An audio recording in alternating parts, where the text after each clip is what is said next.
Assalamualaikum warahmatullahi wabarakatuh.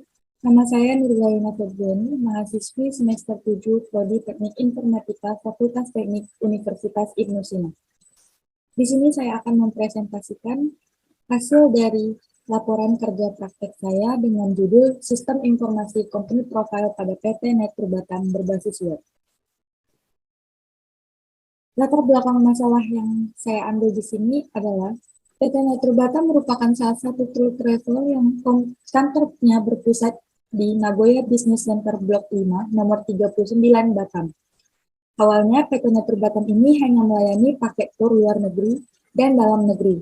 Namun, pada tahun 2010, PT Metro Batam mulai melayani haji dan umroh yang kemudian mendapat respon baik dari masyarakat. Namun, dengan maraknya penipuan haji dan umrah yang terjadi, tidak sedikit calon jemaah ragu untuk menggunakan jasa PT Netru Batam ini.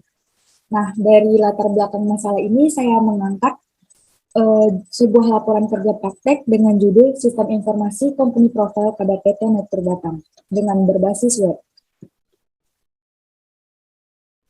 Untuk identifikasi masalah, yang pertama adalah masih banyaknya calon penumpang yang ragu untuk menggunakan jasa PT Netru Batam karena belum mengetahui latar belakangnya.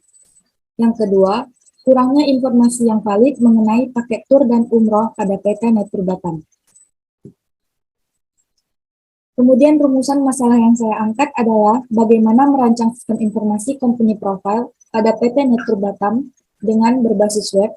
Dan kemudian yang kedua, bagaimana cara mengimplementasikan sistem informasi company profile pada PT Netru Batam berbasis web. Batasan masalahnya adalah yang pertama, merancang sistem informasi company profile pada PT Netru Batam berbasis web. Kemudian yang kedua, mengimplementasikan sistem informasi company profile pada PT Netru Batam berbasis web. Metodologi penelitian. Waktu dan tempat kerja praktek ini adalah pada PT Netru Batam yang berlokasi di Nagoya Business Center Blok 5 nomor 39 Batam. Nah, pelaksanaan kerja praktek ini dimulai dari Oktober 2022 sampai dengan Desember 2022. Jenis data. Yang pertama ada data primer. Apa itu data primer? Nah, data primer ini adalah data yang diperoleh secara langsung dari sumber asalnya. Yang pertama dan belum diolah atau diuraikan oleh orang lain. Data primer ini biasanya mengacu pada real time atau data yang terus berkembang setiap waktu.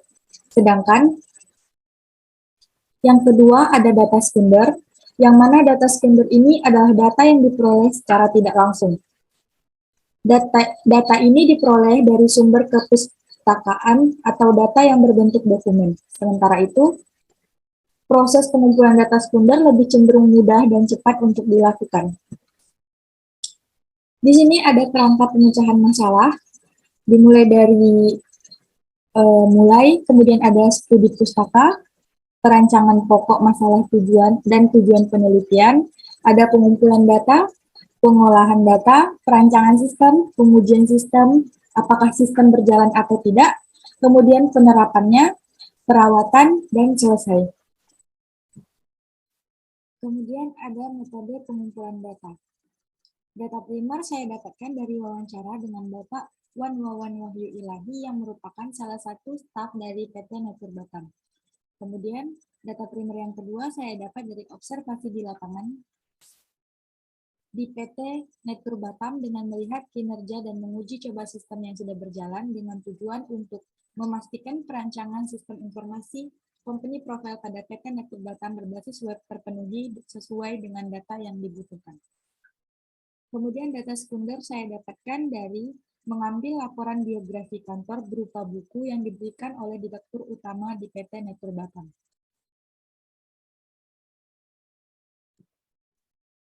Nah, di sini ada tahapan analisis, mulai dari analisis admin dan analisis sistem.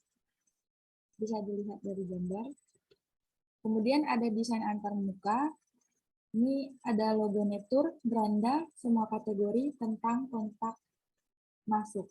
Nah, di beranda ini ada foto-foto Netur, foto-foto anggota Netur yang sedang berangkat umroh, dan dokumentasi foto lain. Nah, kemudian di sini, di semua kategori ini berisi promo-promo tur dan umroh yang disajikan atau yang disediakan oleh PT Netur Batam. Kemudian di bagian tentang berisi tentang direktur utama, logo perusahaan, dan tim Netur Batam. Untuk bagian kontak ada Google Maps dan juga nomor yang bisa dihubungi. Kemudian desain antarmuka dari login admin, ada username dan password. Kita memasukkannya akan masuk ke bagian admin untuk mengubah beranda upload kategori. Nah, di sini apabila admin ingin mengubah kategori yang ada di beranda tadi. Sekian presentasi dari saya. Lebih dan kurangnya saya mohon maaf. Wassalamualaikum warahmatullahi wabarakatuh.